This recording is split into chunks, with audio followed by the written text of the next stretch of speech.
There is a place. It has always been there. At the edge of the city, where the road from the north meets the river's reach, where the animals are brought before dawn and the city wakes to the smell of what they leave behind. It is called Smithfield. The name comes from the Old English, Smoothfield, a flat, open space just outside the city walls, a place where things happen that the city prefers not to watch too closely. Executions, jousting, trade. On most mornings in the 14th century, all three are happening within the same square mile. You are about to spend 24 hours inside it. I would prepare yourself, because the ground you are about to walk on is not what you think it is. It is 4 in the morning.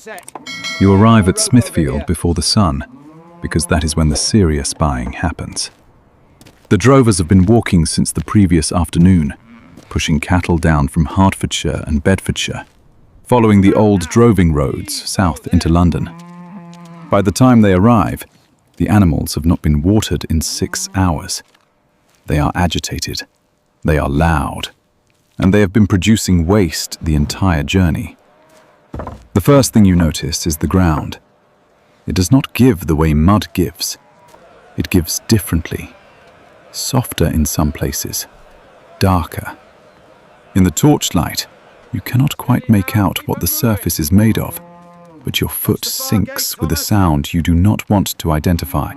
The historian Barbara Hannawalt, in her study of medieval London's labour records, documented that Smithfield, on a market morning, received between 400 and 600 head of cattle, along with sheep, pigs and horses, all of them brought through the same gate, all of them confined to the same ground.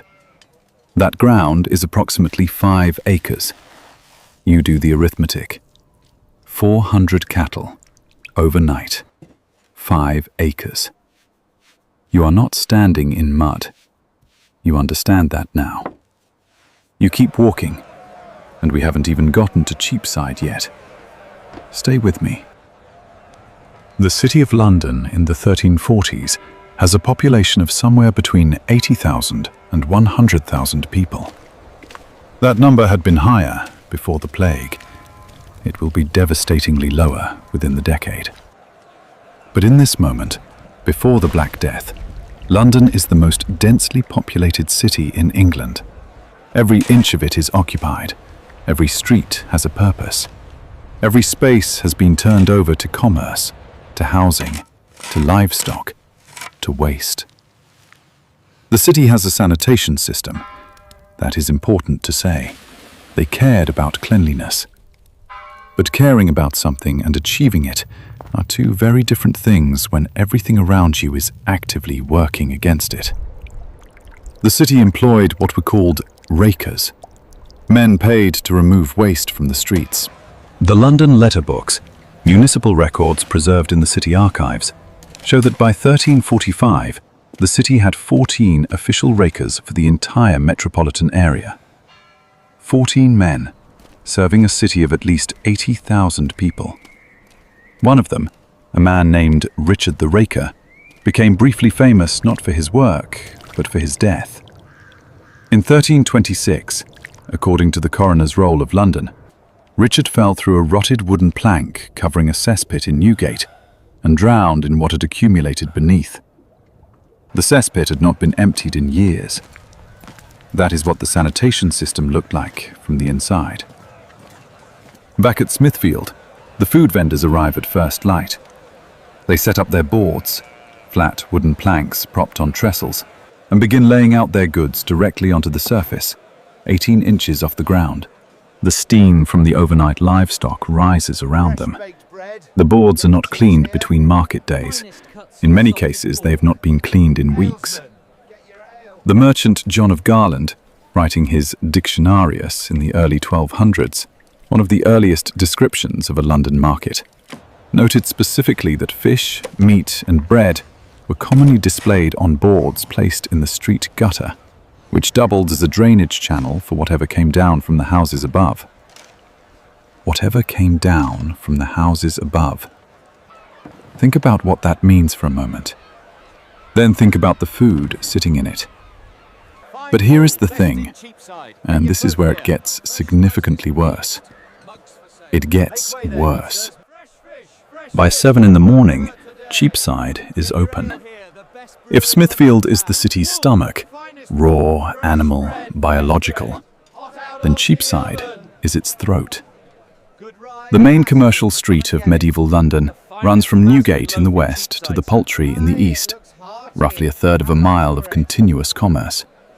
It is the widest street in the city, which means it is wide enough for 2 carts to pass each other, barely. The street is organized by trade. There is the Bread Street, where the bakers are, the Milk Street, the Honey Lane, the Poultry, where live birds are sold directly from crates stacked 5 high. Each section has its own smell. Each section has its own particular layer of waste. You move through the Poultry first. The crates are wooden. They have been stacked in the same spot for years. The droppings from the upper crates fall through onto the lower ones. The birds at the bottom have been sitting in accumulated waste since they arrived. The vendor reaches in with bare hands, pulls out a chicken, hands it to you to inspect. You inspect it. You notice that the chicken is unusually still.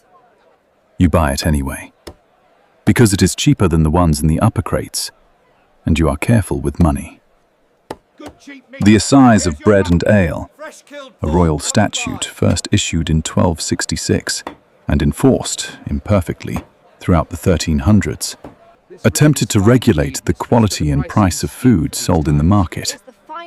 Under its provisions, bakers who sold underweight bread could be dragged through the streets on a hurdle with the bad loaf tied around their neck. Brewers who sold adulterated ale faced the cucking stool, public dunking in the nearest body of standing water.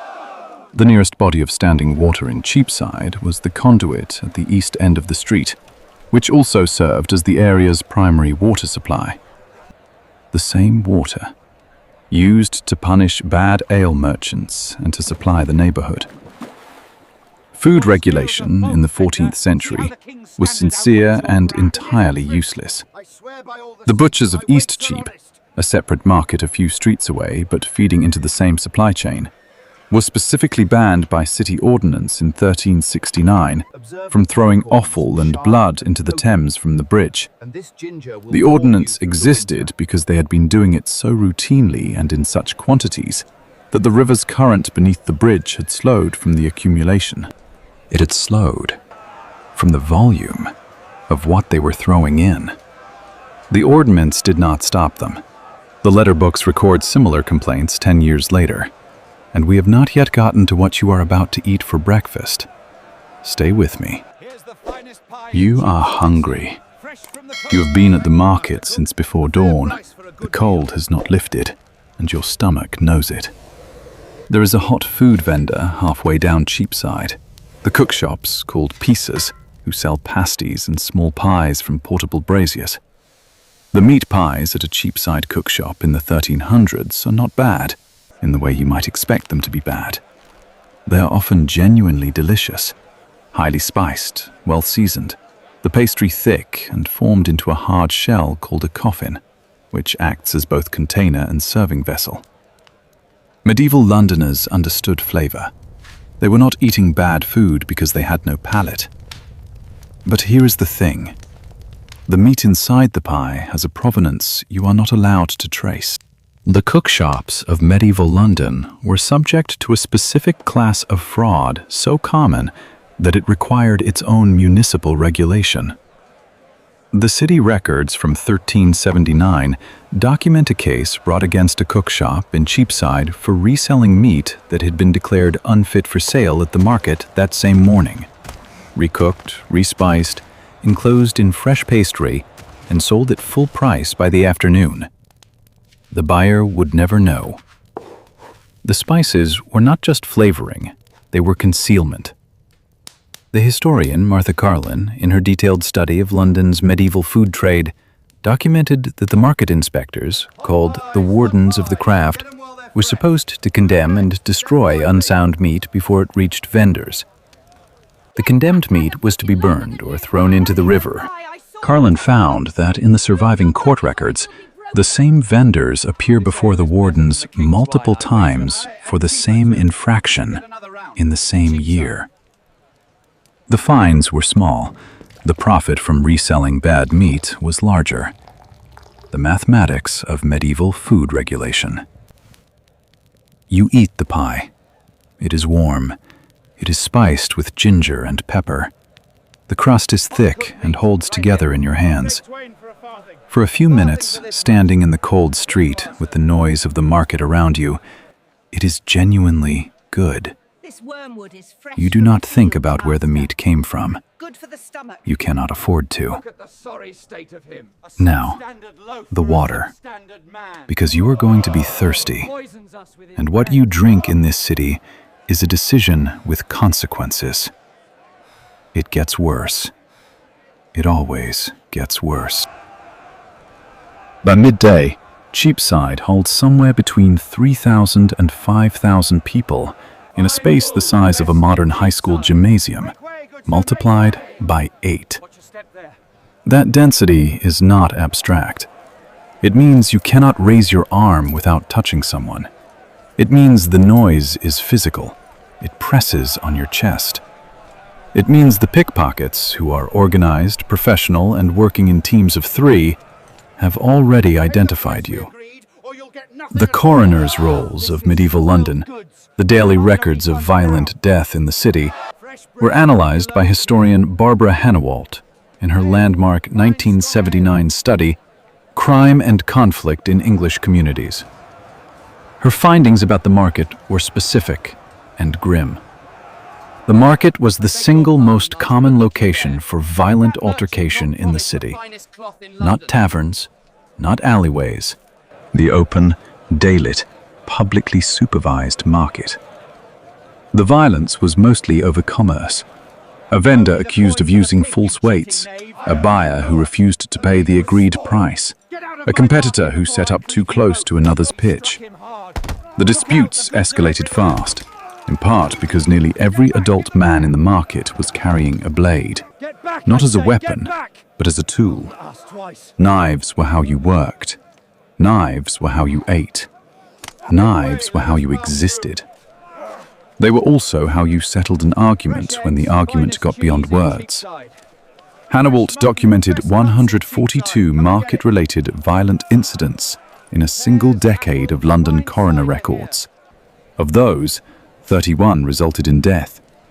Of those deaths, 26 occurred in daylight, in public, in front of witnesses.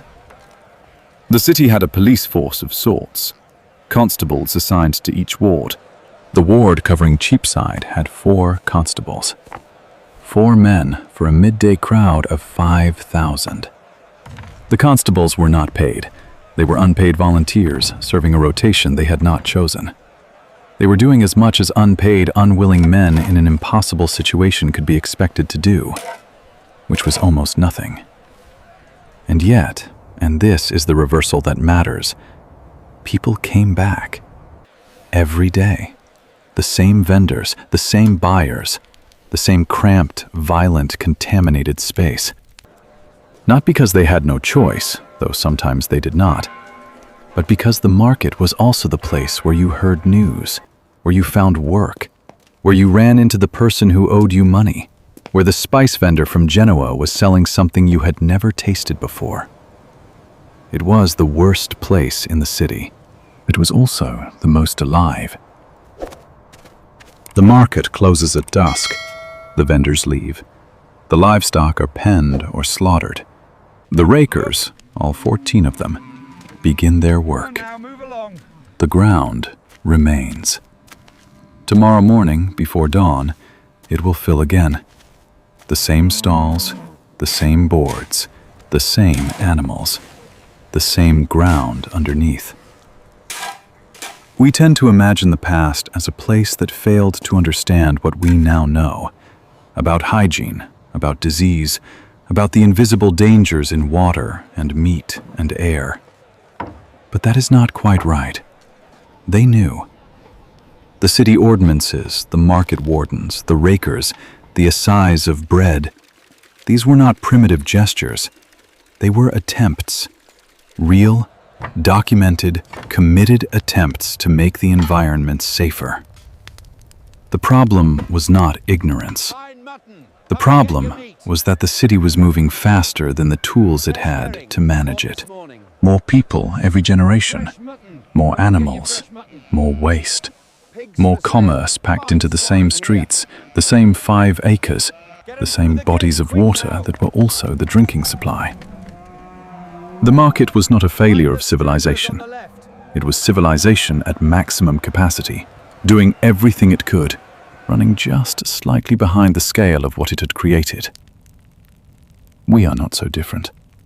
Stories buried in the past.